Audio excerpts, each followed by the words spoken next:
Hi there, welcome back to Camera Then Coffee.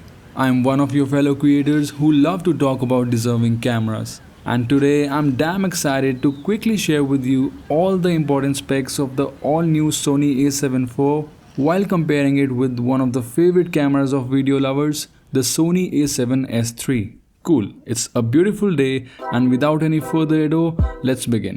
So the new hybrid king Sony a7 IV is finally here after a long wait of 3.5 years after the release of Sony a7 III. The new Sony a7 IV is priced at approximately $2,500, that is $1,000 cheaper than the Sony a7S III. And yes, it is scheduled to be available from November this year. Now let's start with the image specifications of the camera.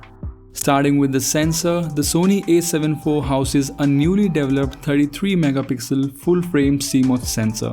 Now that's a big leap from the existing 12.1 megapixel sensor on Sony a7S III.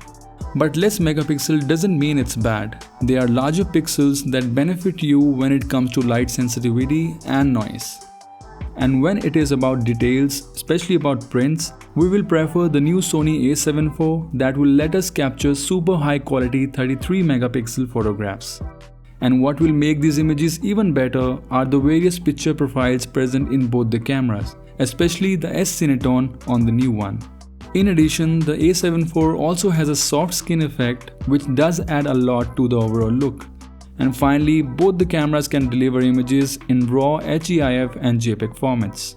Moving on, both a7 IV and a7S III are powered by the latest BIOS XR image processor, which contributes to image quality and a better interface response. And together, the new sensor and the powerful processor will allow continuous shooting at 10 fps, both with mechanical and electronic shutter, same as the a7S III. And look here, surprisingly, Sony decided to settle with a shorter ISO range on the new Sony a7 IV as compared to the Sony a7S III, which will make a big difference in the low light situations. And speaking of shutter speed, it's the same story on both the sides. Now let's look at the most talked about thing among the fellow creators, and that is the autofocus. Both the cameras have the Sony's promising fast hybrid face detection and contrast detection autofocus that is quick as well as accurate. But equal credit also goes to the 759 face detection autofocus points plus 425 densely positioned contrast detection autofocus points that cover approximately 94% on the new camera and 92% on Sony a7S III, which delivers good autofocus performance. But when conditions get tough and light is not in our favor, the Sony a7S III will win the battle as it claims to focus down to light level of -6 EV. Plus, eye, face and head detection on both the cameras ensure that the shots are sharp and in focus. In addition, you also get real-time tracking on both the cameras that works on humans, animals as well as birds. Speaking of the body, the new Sony a7 IV has a kind of similar body of Sony a7S III. The later one is just a few grams heavier than the Sony a7 IV. Good for videographers, both the cameras have a 3-inch articulating touchscreen with almost similar display quality. But one thing that really puts Sony a7S III ahead of Sony a7 IV is the highly detailed high resolution electronic viewfinder with staggering 9.43 million dots. And yeah, both the cameras don't have an inbuilt flash, but it's okay, external flash is always a better option. And as both the cameras have enhanced processing powers, they allow the high-speed CF Express Type A card to take a space inside the camera.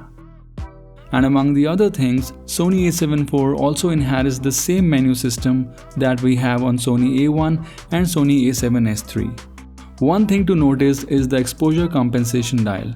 While the Sony a7S III has a dedicated exposure compensation dial at the right, the a7 IV has a dial at almost similar position that controls the exposure compensation.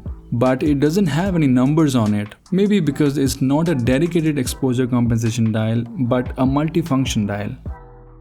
Now let's talk about the battery.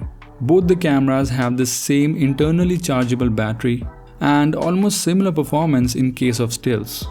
However, it looks like the new camera performs slightly better when it comes to video. And both the cameras are not really weather sealed, but they do have water and dust resistance. And yes, both the cameras have the same E-mount. And now, one of the joyful parts, the video specs. On one side, the Sony a7 IV can record UHD 4K up to 30p without any crop factor, and on the other side, the a7S III can record 4K up to 60p without any crop factor. But then as we move on, the new Sony a7 IV can also record 4K up to 60p with a minimal crop factor. And on the other hand, the a7S III can record 4K up to 120p with crop factor. And when it comes to Full HD recording, the Sony a7S III has got the more frame rates. And good news, both the cameras don't have any recording limit. Now here is one of the important differences. Where a7 IV can record in 10-bit 4K up to 60p, the a7S III delivers 16-bit RAW file externally.